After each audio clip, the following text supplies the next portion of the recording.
তো hello guys, আশা করি সবাই ভালো আছেন। টাইটেলের থাম্বনেল দেখেই তো বুঝতে পারছেন আজকে আপনাদেরকে কি ফটো এডিটিং শেখাবো। তো এরকম ফটো এডিটিং করতে হলে প্রথমে আপনাদের একটা অ্যাপস লাগবে, পিক্সআর্ট অ্যাপস। এই অ্যাপসের লিঙ্ক আমার এই ভিডিও ডিসক্রিপশন বক্সে দেওয়া থাকবে, এখান থেকে আপনারা ডাউনলোড করে নেবেন। তারপর পিক্সআর্ট অ্যাপসে চলে যাবেন। আমি পিক্সআর্ট অ্যাপসে চলে গেলাম। তারপর এখানে প্লাস ক্লিক করবো।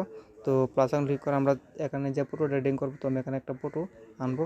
তো আমি একটা ফটো আনলাম। তারপর এখানে আছে কাট কেচের মতন অপশন আছে, এটাতে ক্লিক করবো। এটাতে ক্লিক করে আমরা মাথাটাকে লাল দাগ দিয়ে আমরা দিয়ে দেবো। লাল দাগ দিয়ে আমরা এটাকে ভরে দেবো।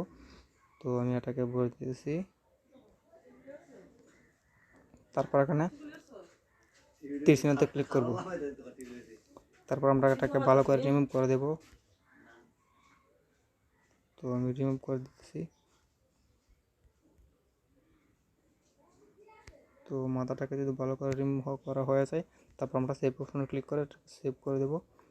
তারপর এখানে তীর চিহ্নতে ক্লিক করব। তীর চিহ্নতে ক্লিক করে এখানে সেভ গ্যালারি এটাতে ক্লিক করবো। এটাতে ক্লিক করে আমাদের পুরো কিন্তু সেভ হয়ে যাবে। তারপর ব্যাগে চলে আসবো।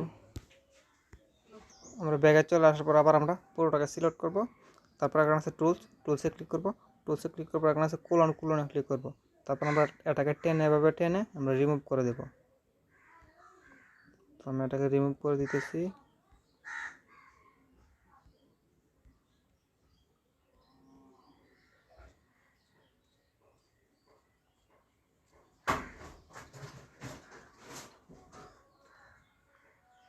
আপনার ভালো করে রিমুভ করে দিবেন।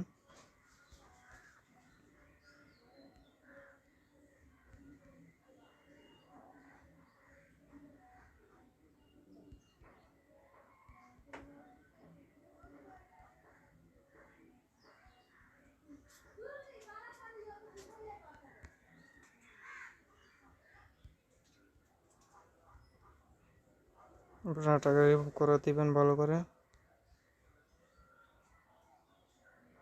রিমুভ করা হয়ে গেলে এখানে আছে যে টিক চিহ্ন, ওটাতে ক্লিক করবেন। তারপর এখানে নিচে আছে যে অ্যাড ফটো, ওটাতে ক্লিক করব। তারপর আমরা যে মাথাটা এখানে কাটছিলাম, তার আমরা এখানে মাথাটা আনবো। মাথাটা আনলাম। তারপর আমরা এটাকে হাতের মধ্যে বসিয়ে দিলাম। তো আমরা ভালো করে বসিয়ে দিব। তো আমি কিন্তু বসিয়ে দিলাম। আমাদের ফটো রিং করা শেষ। তারপর আমরা টেক্সট ক্লিক করব। তারপর এখানে টেক্সট ক্লিক করব। তারপর সেভ গ্যালারিতে ক্লিক করব। তো আমাদের পুরোটা আমাদের গ্যালারিতে সেভ হয়ে গেছে। তো এই ছিল আজকের ভিডিও। আর যারা আমাদের এই চ্যানেলটিকে এখনও সাবস্ক্রাইব করেনি, তারা এখনই আমাদের চ্যানেলটিকে সাবস্ক্রাইব করে সাথে থাকুন। ধন্যবাদ।